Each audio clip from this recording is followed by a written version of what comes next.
Hello दोस्तों, कैसे हो आप सब लोग। इंजीनियरिंग सर्विसेज के प्रीवियस ईयर क्वेश्चन हम कर रहे थे। ये जो क्वेश्चन हम कर रहे हैं ये एसएससी जेई मेंस और जो आपके स्टेट के जेई और एई के एग्जाम है उन सभी के लिए इक्वली हेल्पफुल रहेंगी।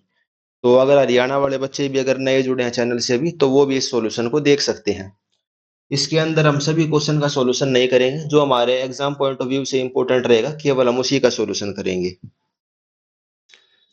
इसके अंदर दोस्तों हमने 2023 के जो प्रीवियस ईयर क्वेश्चन है वे हमने सारे कर लिए थे।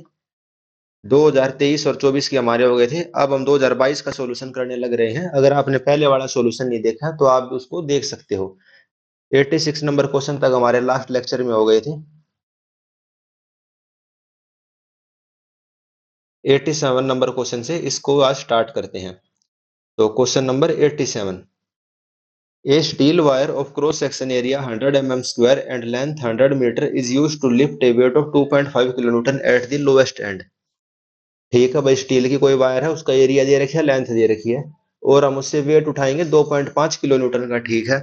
What is the total elongation of the wire if the mass density of the wire is 8 KG पर मीटर क्यूब। यानी डेंसिटी दे दी आपको वायर की भाई 8 केजी पर मीटर क्यूब उसकी डेंसिटी है। इसकी जो डेंसिटी है मेरे को थोड़ी सी गलत लग रही है वैसे। भाई इन्होंने डेंसिटी 8 केजी पर मीटर क्यूब दी है, भाई वायर होगी तो स्टील वगैरह की वायर होगी तो 8 किलो थोड़ी ना वजन होगा 1 मीटर क्यूब में, शायद ये सेंटीमीटर क्यूब होगा। आगे देख लेते हैं। मॉडुलस ऑफ इलास्टिसिटी दे रखा है 200 गीगा पास्कल और एक्सेलरेशन ड्यू टू ग्रेविटी दे रखी है हमें 10 मीटर पर सेकंड स्क्वायर। तो अगर आपको डिफ्लेक्शन निकालना है तो डिफ्लेक्शन का फॉर्मूला आपको पता है, delta L is equal to P L upon A. तो लोड को उन्होंने डब्ल्यू से लिखा हुआ है। लोड हमें पता 2.5 किलो न्यूटन का है, यानी 2.5 इंटू 10 की पावर 3। लेंथ हमें पता वायर की, उसका एरिया पता हमें और जो उसका मॉडुलस ऑफ इलास्टिसिटी है वो पता है। तो हम उसके अंदर डिफ्लेक्शन निकाल सकते हैं। बट डिफ्लेक्शन कितना होएगा, ठीक है, हम उसका डिफ्लेक्शन निकाल सकते हैं। ये वाला क्वेश्चन अगर उसके अंदर आता है, एसएससी के अंदर आता है, तो केवल अपने को यहीं तक करना है। ये वाला क्वेश्चन अपना यहाँ पे खत्म हो जाता है। बाकी इंजीनियरिंग सर्विस का क्वेश्चन है तो इन्होंने क्या कर रखा है, जो सेल्फ वेट की वजह से उसका वजन होएगा वो भी निकाल रखा है। और किसी वायर का सेल्फ वेट की वजह से वजन जो डिफ्लेक्शन होती है वो क्या होती है, W L upon two time A. W L upon two A, elongation due to self weight. इसका हमने सेल्फ वेट निकाल लिया भाई, 8 मीटर की उसकी 100 मीटर की वायर है तो कितना उसका वजन होएगा 0.8 न्यूटन। उसकी वजह से उसका एलोंगेशन आ गया हमारा 2 mm। और वैसे था 12.5, तो 12.5 प्लस 2 14.5 mm। एसएससी में केवल आपको यहीं तक करके आना 12.5 mm तक। सेल्फ वेट वगैरह हम नहीं लेते एसएससी के अंदर, ठीक है ना, स्टेट वाले में लेते। अगला क्वेश्चन देखते हैं। For homogeneous clay the coefficient of permeability in per second should be in range of. जो नॉन होमोजेनियस क्ले होती हैं भाई, कहीं पे ज्यादा डेंसिटी कहीं पे कम डेंसिटी, यानी होमोजेनियस नहीं है भाई, तो परमिएबिलिटी उनके अंदर कितनी होगी, उनके अंदर परमिएबिलिटी होगी 10 की पावर -4 से 10 की पावर -6 पर सेकंड। फैक्चुअल बेस्ड क्वेश्चन है, इसके अंदर तो कुछ समझाने का है नहीं। वैसे भी हमें पता भाई क्ले की परमिएबिलिटी किसके आसपास होती है, 10 की पावर -5 पर सेकंड के आसपास होती। तो उसी के बीच में जो आंसर बन रहा हमारा ये वाला आंसर है, तो यही आंसर हमारा सही हो जाएगा। 89 number question. Large part of the north India lying north of the Vindhya Satpura range in the Indo Gangetic plain and Brahmaputra flood plain are cover by. तो जो नॉर्थ इंडिया के अंदर जो सोयल है वो कौन सी सोयल है, वो एल्यूवियल सोयल है। Alluvial soil. 90 number question. Maximum test load on a working pile should not exceed. जो वर्किंग पाइल होती है उसके ऊपर जो मैक्सिमम टेस्ट लोड होता है वो किससे ज्यादा नहीं होना चाहिए। तो 1.5 टाइम यानी कि 3/2 टाइम दी डिजाइन लोड से ज्यादा टेस्ट लोड हम वर्किंग पाइल के ऊपर कंसीडर नहीं करते। वर्किंग पाइल कौन सी होती है भाई, जो स्ट्रक्चर का लोड लेगी वो हमारी वर्किंग पाइल है। लेकिन उसको हम टेस्ट करते हैं तो उसके ऊपर लोड कितने से ज्यादा नहीं लेंगे, 1.5 टाइम दी डिजाइन लोड। एक होती है टेस्ट पाइल, जो टेस्ट पाइल होती है वो स्ट्रक्चर का पार्ट नहीं होती, उसको बस हम टेस्टिंग के लिए यूज करते हैं। लेकिन वर्किंग पाइल पे कितना 3/2 of the design load. 91 number question. Which one of the following is the amount of time by which the start of activity may be delayed without delaying the start of the following activity. यानी किसी activity को आप कितना late कर सकते हो कि भाई उससे अगले जो होने वाली एक्टिविटी है उसके ऊपर कोई फर्क ना पड़े। तो उसको हम क्या बोलेंगे, उसको हम बोलेंगे फ्री फ्लोट। उसको हम बोलते हैं फ्री फ्लोट। ये क्या होता है, वो टाइम होता है जिससे हम किसी एक्टिविटी को डिले कर सकते हैं और उससे अगले वाली एक्टिविटी के ऊपर कोई फर्क ना पड़े। Next question, which of the following is are consume time and resource. भाई टाइम भी लगेगा, रिसोर्स भी लगेगा, किसके अंदर लगेगा? जो डमी एक्टिविटी होती है उसके अंदर तो कुछ होता ही नहीं, जो डमी एक्टिविटी होती है उसके अंदर कुछ नहीं होता। डमी एक्टिविटी में तो कुछ नहीं लगेगा अपना। उसके अलावा इवेंट है, उसके अंदर भी कुछ नहीं लगेगा। इवेंट क्या होती है? इवेंट जैसे कि भाई फाउंडेशन कंप्लीट हो गई, ये हमारी क्या है? इवेंट है। इसमें भी हमारा ना टाइम लगता ना रिसोर्स लगता। डमी एक्टिविटी के अंदर भी नहीं लगेगा। डमी एक्टिविटी भाई कोई दो एक्टिविटी को जोड़ने के लिए होती है। इवेंट और एक्टिविटी डी ऑप्शन इस भाई इवेंट के अंदर नहीं लगता, केवल एक्टिविटी के अंदर लगता है। ठीक है। इसके अंदर टाइम भी लगेगा और रिसोर्स भी। एक्टिविटी मतलब फाउंडेशन को बना रहे हैं, कंस्ट्रक्शन ऑफ फाउंडेशन, ये क्या होती है? ये हो गई एक्टिविटी। और कंप्लीशन ऑफ फाउंडेशन ये क्या होती है? ये होती है इवेंट। भाई कंप्लीट हो गई, ये हमने एक इवेंट बना दी और उसको हम कंस्ट्रक्शन कर रहे हैं, वो हमारी एक्टिविटी। बाकी एसएससी जेई में और स्टेट में इस टाइप के क्वेश्चन आते नहीं है भाई, सीपीएम पार्ट के। लेकिन भाई बाय चांस कभी आ जाए तो भाई ईएससी के प्रीवियस ईयर भाई अगर हमसे होने लग रहे हैं बिना कुछ पढ़े हुए, तो उनको हमें देख लेना चाहिए। 93 number question, construction quality can not be directly affected by. तो जो काम की कंस्ट्रक्शन की क्वालिटी है वो किससे डायरेक्टली इफेक्ट नहीं होती? तो पहला ऑप्शन है whether a clear set of design and drawing is available. भाई डिजाइन ड्राइंग अगर क्लियरली अवेलेबल होएंगी तो अच्छी क्वालिटी आ सकती है। बढ़िया बात है, ठीक है। दूसरी statement, clear well layout and unambiguous set of specification is available. भाई अच्छे से सेट ऑफ अवेलेबल है, अनएम्बिगस भाई कोई उस पर कंफ्यूजन नहीं है, जो स्पेसिफिकेशन है उनके बारे में, तब भी बढ़िया क्वालिटी आएगी। तीसरा case, clearly define time duration of the project. आपने टाइम ड्यूरेशन को डिफाइन कर दिया, क्या उस चीज से उसकी क्वालिटी के ऊपर फर्क पड़ेगा? डायरेक्टली फर्क नहीं पड़ेगा, इनडायरेक्टली फर्क पड़ सकता है। डी ऑप्शन देखते हैं, whether there have been usages of proper material worker equipment during the construction process. भैया अच्छे से मटेरियल आपने यूज किया जो प्रॉपर यूज होना था, स्किल पर्सन है, सही इक्विपमेंट है, तो उस चीज का भी डायरेक्ट इफेक्ट पड़ेगा। लेकिन टाइम की वजह से डायरेक्ट इफेक्ट नहीं पड़ता, ठीक है। ये थोड़ी ना भाई कोई काम 10 दिन में बनना था या 15 दिन में वो काम कर दोगे आप, या उसको 8 दिन में कर दोगे तो डायरेक्टली इफेक्ट पड़ेगा। इनडायरेक्टली इफेक्ट पड़ सकता है भाई, जो लेबर वगैरह है आपके पास सफिशियंट नहीं थे, मटेरियल आपने अच्छे से प्रोवाइड नहीं किया। नेक्स्ट क्वेश्चन, मार्बल किस टाइप का रोग है? तो मार्बल हमारा मेटामॉर्फिक रोग है। मेटामॉर्फिक के मतलब क्या होता है? ये मेटामॉर्फिक जो एग्जिस्टिंग रॉक होते हैं हमारे पास, सेडिमेंट्री वाले, इग्नियस वाले, उनके ऊपर बहुत हाई प्रेशर लगेगा और टेम्परेचर लगता है तो उनकी प्रॉपर्टी चेंज होकर भी हमारे मेटामॉर्फिक रॉक बन जाते हैं। तो टेम्परेचर चेंज की वजह से और प्रेशर की वजह से फॉर्म होते हैं। तो मार्बल एक मेटामॉर्फिक रॉक है। मार्बल किससे बनता है? लाइमस्टोन से और डोलोमाइट से, ये आप याद रख सकते हो, डोलोमाइट और लाइमस्टोन से मार्बल बनता है। Next question, which one of the following is caused by the crushing of fibre running transverse during the growth of a tree. अगर फाइबर क्रश हो जाते हैं ट्री के तो उसको हम कौन सा डिफेक्ट बोलेंगे? उसको हम अपसेट बोलते हैं। ये कंप्रेशन की वजह से हो सकता है। अगर आप इसका डायग्राम देखना चाहो तो अपसेट कुछ इस टाइप से दिखेगा, ये इसके फाइबर है। तो जैसे कंप्रेशन वगैरह हो गया एक साइड पे, तो ये वाले फाइबर क्या होंगे? नीचे की तरफ से खिसक गए, ये स्ट्रोंग हवा चलती है यंग एज में, या फिर उस वजह से ये वाला डिफेक्ट आ सकता है।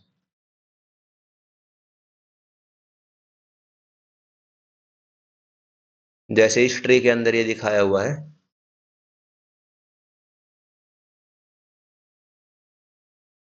तो इस वाले डिफेक्ट को हम क्या बोलते हैं? इसको अपसेट बोलते हैं। और बाकी तो अपने को पता ही है, प्रीवियस ईयर में भी आए हुए हैं भाई। शेक क्या होते हैं? शेक होते हैं longitudinal separation between the annual rings, जो रिंग होती है उनके बीच में सेपरेशन हो जाता है, उसको हम शेक बोलते हैं। नोट्स क्या होते हैं भाई? मतलब सूजन टाइप की आ जाती है, ठीक है। नोट्स को और देख लेते हैं, नोट का आपको डायग्राम दिखा देते हैं, डायग्राम से इजीली याद रहता है। इस टाइप से, जैसे कि ये है, एक पेड़ था, वहां पे दूसरी ब्रांच उग गई, यहाँ पे इसकी दूसरी ब्रांच उग गई। तो इस दूसरी ब्रांच की जो एनुअल रिंग्स वगैरह हैं और जो फाइबर वगैरह हैं, इस बड़ी वाले ब्रांच के अंदर आपको दिखाई देंगे, ये देखो। तो जब इसकी लकड़ी बनेगी तो इस टाइप से आपको ये दिखाई देता है, तो इसको नोट बोल देते हैं हम। और रिंड गैल क्या होता है? ये स्वेलिंग की वजह से, अगर आपने पेड़ को गलत तरीके से काट दिया और उसमें सूजन हो गई तो वो रिंड गैल हो जाता है। Next question, which one of the following statement is not correct for aluminium? Aluminium के बारे में कौन सी स्टेटमेंट गलत है? It is less ductile than copper. तो पहली स्टेटमेंट सही है। जो डक्टिलिटी होती है वो कॉपर की ज्यादा होती है, कॉपर की डक्टिलिटी ज्यादा होती है। It is harder than tin, ये टिन से हार्ड होता है, ये भी सही बात है। इट कैन बी शोल्डर्ड, तो इसको हम शोल्डर नहीं कर सकते।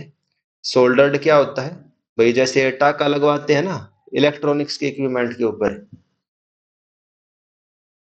तो जो एल्यूमिनियम होता है उसको हम सोल्डरिंग उसकी नहीं कर सकते, उसको वेल्ड कर सकते हैं। जी हाँ, एल्यूमिनियम को वेल्ड कर सकते हैं। सोल्डरिंग क्या होती है वो मैं दिखा देता हूँ एक बार आपको। जैसे ये देखिए आप, ये कोई मेटल है तो ये सोल्डरिंग होने लग रही है उसकी, ठीक है। तो एल्यूमिनियम इस प्रोसेस में यूज नहीं हो सकता, इसको नॉर्मल जनरल भाषा में भाई वो कह देते हैं भाई टाका लगवाना। नेक्स्ट क्वेश्चन देखते हैं, विच one of the following lime is the quick lime coming out of the kiln? जो भट्टियों से निकल के जो किल्न वो लाइम आता है तो उसको हम क्या बोलेंगे? उसको हम बोलते हैं लंप लाइम। एसएससी के अंदर भी ये क्वेश्चन पहले आ चुका है। किल्न से जैसे ही तुरंत निकल के आया लाइम उसको हम क्या बोलते हैं? Lump lime. किल्न क्या होती है? किल्न यानी कि जो भट्टी होती है जहां भी हम इसकी मैन्युफैक्चरिंग कर रहे हैं।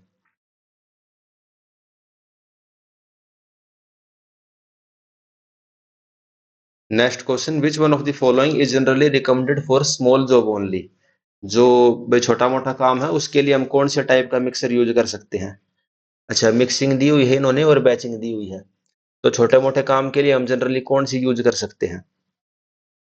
तो जो छोटा मोटा काम हो उसके लिए हम क्या यूज कर सकते हैं? उसके लिए हम वॉल्यूम बैचिंग का यूज कर सकते हैं। वॉल्यूम बैचिंग हमारी एक्यूरेट नहीं होती। और जो वेट बैचिंग होती है वो किसके लिए होती है? जो बड़ा और इंपॉर्टेंट काम होता है उसके लिए हम वेट बैचिंग का यूज करते हैं। हैंड मिक्सिंग कर सकते हैं स्मॉल जॉब के लिए, मशीन मिक्सिंग वगैरह कुछ नहीं करेंगे। नेक्स्ट क्वेश्चन, ट्रांजिट मिक्सर के बारे में इनमें से कौन सी स्टेटमेंट सही है? Their function is mainly to keep the mix in agitated conditions. हाँ तो भाई पहली स्टेटमेंट सही है। जो ट्रांजिट मिक्सर होते हैं, जो कंक्रीट को लेके जाते हैं उसमें पीछे वो गोल गोल ड्रम उसका घूमता रहता है, तो उसको हिलाता रहता है, एजिटेट करता रहता है उसको, यानी कि हिलाता रहेगा उसको, मिक्स करता रहेगा साथ साथ। These mixer in addition to the outer spiral have four inner spiral. इसके अंदर आउटर स्पाइरल होते हैं और चार इसके अंदर इनर स्पाइरल होते हैं। वैसे तो अपने काम का है नहीं है, बाकी देख लेते हैं कितने होते हैं। These mixture in addition to outer spiral have two inner spiral. The outer spiral convey the mixed material toward bottom of the drum whose while opposing mixing spiral push the mix toward the fluid opening. तो इसके अंदर spiral होते हैं उस drum के अंदर, जो उसके अंदर मटेरियल है उसको बॉटम ऑफ ड्रम की तरफ लेके जाएगी कुछ, और कुछ स्पाइरल उसको ऊपर की तरफ जो ओपनिंग होती है उसकी तरफ लेके जाएंगी। तीसरी स्टेटमेंट कहती है, number of special nozzle provided on the lower side of the inner mixing spiral precisely and uniformly spray water on the mix under pressure along the entire length of the drum. जो drum होता है उस drum के अंदर क्या होता है? Nozzle लगे हुए होते हैं। जैसे कंक्रीट मिक्सर का ये ड्रम है, उसी से टाइप से होता है ना जो टिल्टिंग मिक्सर होता है, इसके अंदर जगह जगह स्प्रे लगे रहेंगे और वो पूरे के ऊपर यूनिफॉर्मली पानी को स्प्रेड करेंगे ताकि इसको हम साफ कर सके। आगे इसके वो ट्रक रहता है। ट्रांजिट मिक्सर ऐसा ही होता है ना, ये इसके पहिए हो गए। तो जैसा डायग्राम बन पा रहा है वैसा बना दिया है। डायग्राम तो बढ़िया नहीं बना, खैर कोई बात नहीं। नेक्स्ट क्वेश्चन देखते हैं, in the acceptance criteria for concrete in accordance with IS 456/2000 the variation in strength of individual specimen should not be more than. जब हम कंक्रीट का टेस्ट करते हैं तो उसके जो इंडिविजुअल स्पेसिमेन है उसकी स्ट्रेंथ की इससे ज्यादा वेरिएशन नहीं आना चाहिए, 15% से ज्यादा का वेरिएशन नहीं आना चाहिए। ये भी एसएससी में पहले पूछा गया क्वेश्चन है। Next question, which one of the following is not require for concrete mix design? Concrete mix design के लिए इनमें से किस चीज की जरूरत नहीं पड़ती? तो maximum water cement ratio by weight. Mix design के लिए आपको वाटर सीमेंट रेशो की जरूरत पड़ती है, बिल्कुल सही बात है। Degree of workability of concrete, भाई वर्केबिलिटी क्या होनी चाहिए उसकी भी जरूरत पड़ेगी। मैक्सिमम या मिनिमम सीमेंट कंटेंट, हम ये चीज भी देखते हैं। लेकिन जो कंक्रीट का मिक्स डिजाइन होता है उसके अंदर हम इनिशियल सेटिंग टाइम सीमेंट को कंसीडर नहीं करते। जो आप आरसीसी वाला पढ़ते हो उसके अंदर आपने वाटर सीमेंट रेशो भी पढ़ा होगा, वर्केबिलिटी भी पढ़ी होगी, मैक्सिमम मिनिमम सीमेंट कंटेंट भी पढ़ा होगा, लेकिन सेटिंग टाइम हम उसके अंदर नहीं पढ़ते। और इन फैक्टर के ऊपर कंक्रीट का मिक्स डिजाइन डिपेंड करता है। Next question, which one of the following statement is not correct in respect of the wet process of manufacturing of cement. तो जो सीमेंट का मैन्युफैक्चरिंग का प्रोसेस होता है, वेट प्रोसेस के बारे में आपसे पूछा है। पहली स्टेटमेंट देखते हैं, इट रिक्वायर लॉन्गर किल। जो इसकी भट्ठी होती है उनकी लेंथ बहुत ज्यादा होती है, तो पहली बात सही है, वेट प्रोसेस में लंबी लंबी भट्टियों की जरूरत पड़ती है। Next statement, it produce the homogeneous mix. तो ये वाली स्टेटमेंट भी सही है, होमोजीनियस मिक्स हमें मिलता है वेट प्रोसेस में। वेट प्रोसेस में क्या रहता है भाई, जितने भी आपके इंग्रेडिएंट है ना उनको आपस में मिक्स करेंगे पानी की प्रेजेंस में।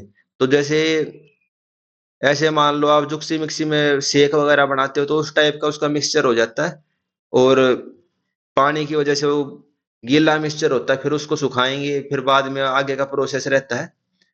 तीसरी statement, it is less responsive to a variable clinker demand. तो ये लेस रिस्पॉन्सिव होती है, इस चीज का क्या मतलब हुआ भाई, आपको C3A जो सीमेंट के क्लिंकर होते हैं भाई, C3A C4S या अलग अलग टाइप के और होते हैं, आपको चेंज करवाने भाई इसका कंटेंट ज्यादा होना चाहिए उसका कम होना चाहिए, तो रिस्पॉन्सिव ये कम शो करती है। लेकिन जो ड्राई वाली होती है वो ज्यादा रिस्पॉन्सिव करती है, क्योंकि उसके अंदर छोटी भट्टियां होती हैं और जो भी आपको चेंज करना होता है वो आप तुरंत कर सकते हो। आखिरी statement, high cost of excavating and grinding raw material. इसके अंदर हाई कॉस्ट आती है जी नहीं, जो वेट प्रोसेस होता है उसके अंदर हाई कॉस्ट नहीं आती, इसके अंदर लो कॉस्ट आती है, और ये थोड़ा इकोनॉमिकल रहता है हमारे लिए। तो पुराने जमाने में वेट प्रोसेस होता था, आजकल जो प्रोसेस होता है वो ड्राई प्रोसेस है। तो उसके रिलेटेड आपको स्टेटमेंट पता भी चल गई होंगे भाई, वेट वाले में लंबी भट्टियां होंगी, होमोजीनियस मिक्स वेट वाले के अंदर ज्यादा बढ़िया मिलता है। क्लिंकर डिमांड में अगर वेरिएशन शो करनी हो तो लेस रिस्पॉन्सिव है, क्योंकि वही भट्टियां लंबी हो गई, तो मान लो आपने स्टार्टिंग में चेंज करा तो आखिरी जो भट्टी है वहां तक पहुंचने में बहुत टाइम लग जाएगा।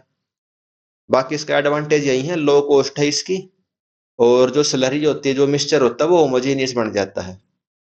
Next question, compaction factor test of cement concrete is perform to determine its. Compaction factor test से हम क्या बताते हैं, उसकी वर्केबिलिटी बताते हैं। क्या बताते हैं, उसकी वर्केबिलिटी बताते हैं। स्लम्प टेस्ट हो गया, कॉम्पैक्शन फैक्टर वीबी हो गया, फ्लोटेबल, ये हमारे चार टेस्ट हैं वर्केबिलिटी ऑफ कंक्रीट की। Next question, which one of the following is obtain by burning कंकड़ और क्ले लाइमस्टोन। कंकड़ को बर्न करने से आपको क्या मिलेगा, तो इससे मिलेगा आपको hydraulic lime. Hydraulic lime obtain by burning the kankar and limestone contain 5 to 30% clay, small portion of the clay. इसके अंदर इसने खुद लिख दिया ना, क्ले ही लाइमस्टोन, भाई उसके अंदर क्ले है, तो क्ले वाले के अंदर क्या होता है, हाइड्रोलिक लाइम होता है, जिसमें क्ले का कंटेंट थोड़ा ज्यादा होता है। जो व्हाइट लाइम होता है उसके अंदर बहुत कम होती है, व्हाइट लाइम, फैट लाइम या क्विक लाइम, ये तीनों एक ही चीज है। बचा कौन सा, हाइड्रोलिक लाइम अलग ऑप्शन है। तो ऐसे भी आप किसी क्वेश्चन को सोल्व कर सकते हो। Slack fat lime is use to prepare mortar for. जो सिलेक्ट फैट लाइम होता है उससे हम मोर्टार प्रिपेयर करते हैं, किस चीज के लिए, तो प्लास्टरिंग के लिए। प्लास्टरिंग के लिए हम सिलेक्ट फैट लाइम का यूज करते हैं। अगर मैसनरी करनी हो भाई, चिनाई करनी हो, तो चिनाई के लिए क्या रहेगा, सेमी हाइड्रोलिक लाइम। और जो नॉर्मल हमें प्लास्टर वगैरह करना है तो उसके लिए select fat lime. Fat lime का मतलब क्या भाई, व्हाइट कलर का होगा वो, उसके अंदर लाइम का कंटेंट ज्यादा होगा। सिलेक्ट यानी कि बुझा हुआ चुना, भाई आपने उसको पानी में डाल दिया तो उसको सिलेक्ट लाइम बोल देते हैं। Next question, consider the following statement regarding this slab. Slab के रिगार्डिंग आपको स्टेटमेंट दे रखी है, आपको बताना है। When the longer span to short span ratio is greater than और equal to 2, it is a two way slab. तो पहली स्टेटमेंट तो गलत हो गई, L Y upon L X का रेशो 2 से ज्यादा होगा तो टू वे स्लैब नहीं होती, वो वन वे स्लैब होती है। तो वो क्या होती है, वन वे स्लैब होती है। दूसरी statement, in one way slab load transfer chiefly by bending in the shorter direction.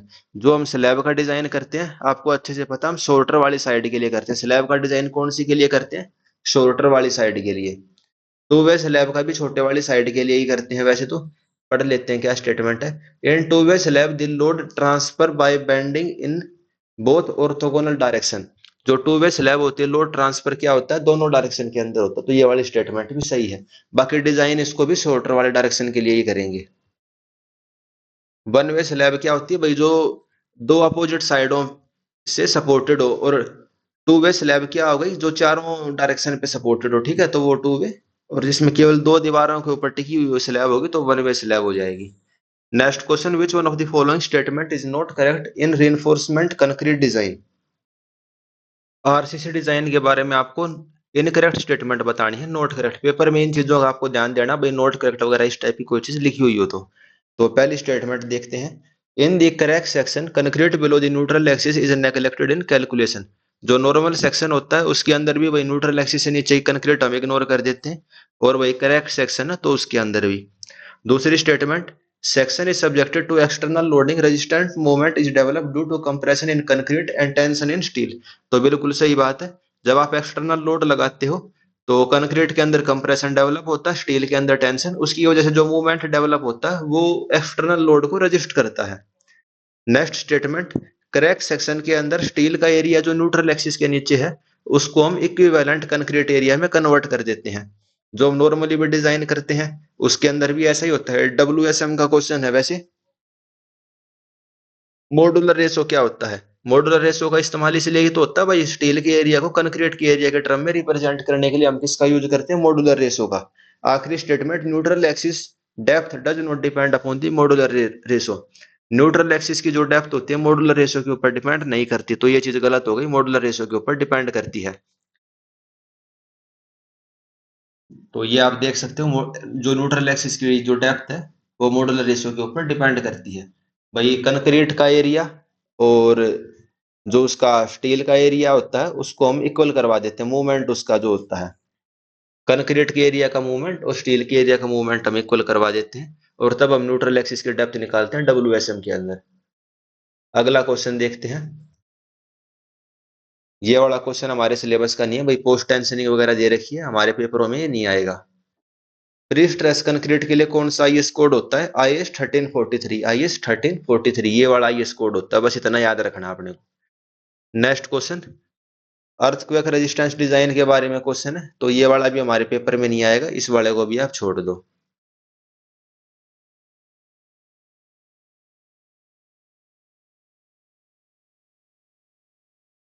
Next question, ये भी अर्थक्वेक रेजिस्टेंस डिजाइन के बारे में क्वेश्चन है, तो इसको भी आप छोड़ सकते हो, एसएससी का पार्ट नहीं है।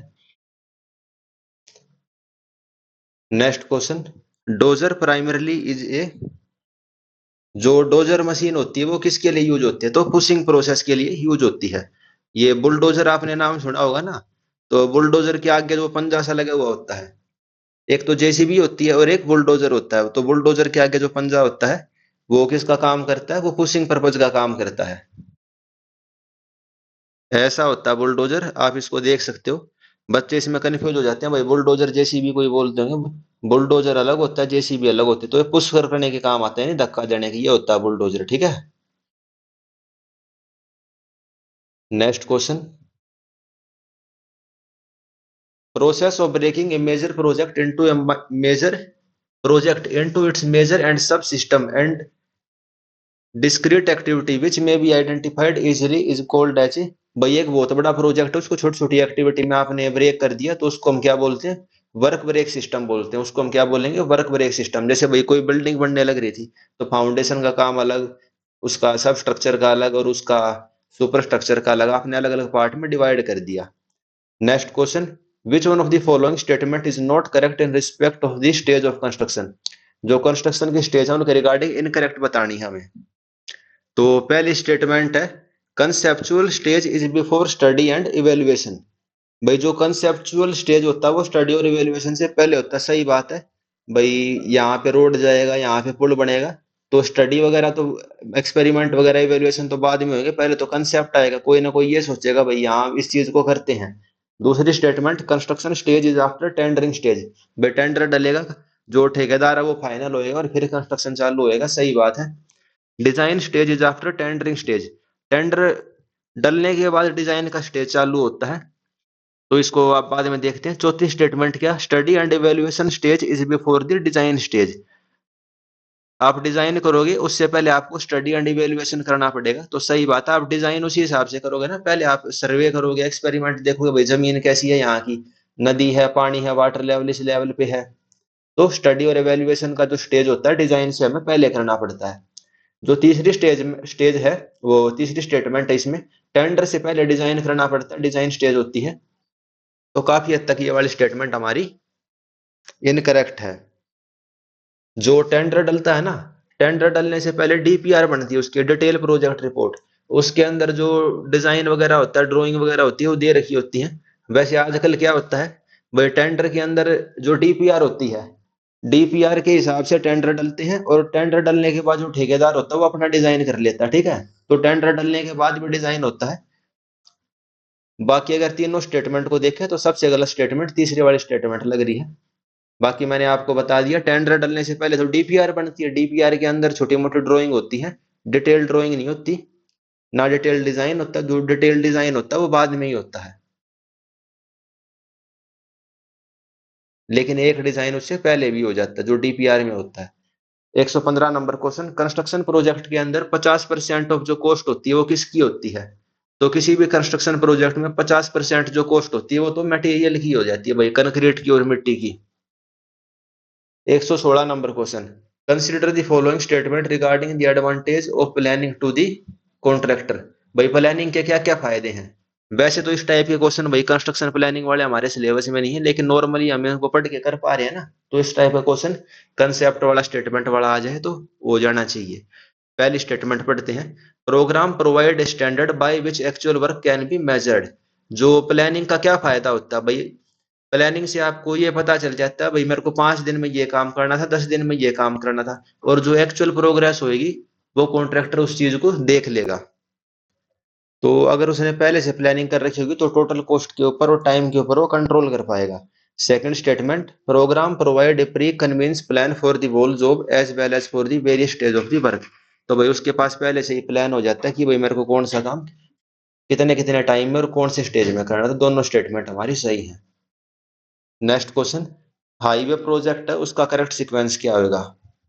तो हाईवे प्रोजेक्ट के अंदर सबसे पहले तो आप क्या करोगे, सबसे पहले तो साइट को क्लीन करोगे, 1 नंबर स्टेटमेंट, ठीक है।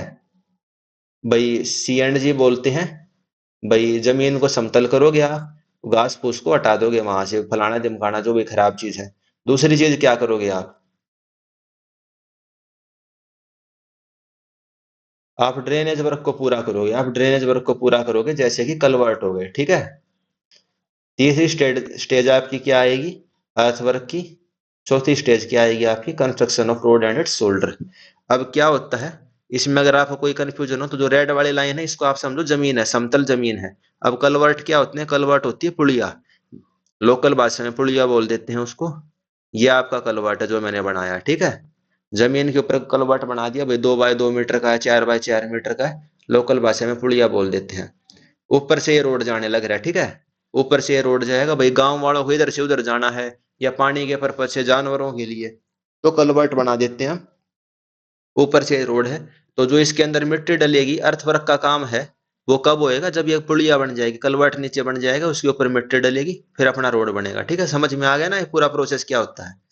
Next question, return on investment method is use for. हमारे सिलेबस का पार्ट नहीं है लेकिन वैसे देख लेते हैं। रिटर्न ऑन इन्वेस्टमेंट मेथड जो होता है वो किसके लिए होता है, फाइनेंशियल एनालिसिस ऑफ प्रोजेक्ट करने के लिए। किसके लिए, फाइनेंशियल एनालिसिस ऑफ प्रोजेक्ट। भाई आपने 10,000 करोड़ का कोई रोड बनाया, तो क्या उससे फाइनेंशियल हमारे को उतना फायदा हो रहा है कि नहीं हो रहा। भाई वहां से उतनी गाड़ियां जाएंगी भी नहीं जाएंगी, भाई टैक्स वैक्स हमें उतना इकट्ठा हो पाएगा कि नहीं हो पाएगा। Next question, to measure the performance of project against establishment target and identify the deviation from the target are part of which of the following management function। भाई पहले आपने प्रोग्राम बना लिया, 10 दिन में ये काम करना है, 20 दिन में ये काम करना है, बाद में आप उसको चेक करते रहोगे टारगेट के हिसाब से, उसकी परफॉर्मेंस को चेक करते रहोगे, तो वो किस चीज के अंदर आता है, वो आता है कंट्रोलिंग के अंदर। वो किसके अंदर आता है, कंट्रोलिंग के। प्लानिंग हो गई भाई, आपने पहले प्लानिंग कर ली। कोऑर्डिनेशन, भाई आप साइट वाली टीम के साथ आप कोऑर्डिनेशन करोगे भाई, प्लानिंग सही से हो रही है कि नहीं हो रही। कंट्रोलिंग का क्या काम है, कंट्रोलिंग भाई जो हमने प्लान बनाया था उसके हिसाब से काम हो रहा है कि नहीं हो रहा। उसको कंट्रोल करोगे आप। नेक्स्ट क्वेश्चन, बार चार्ट के अंदर length of the bar show, जो बार चार्ट के अंदर लेंथ क्या शो करता है, उसका टाइम शो करेगा।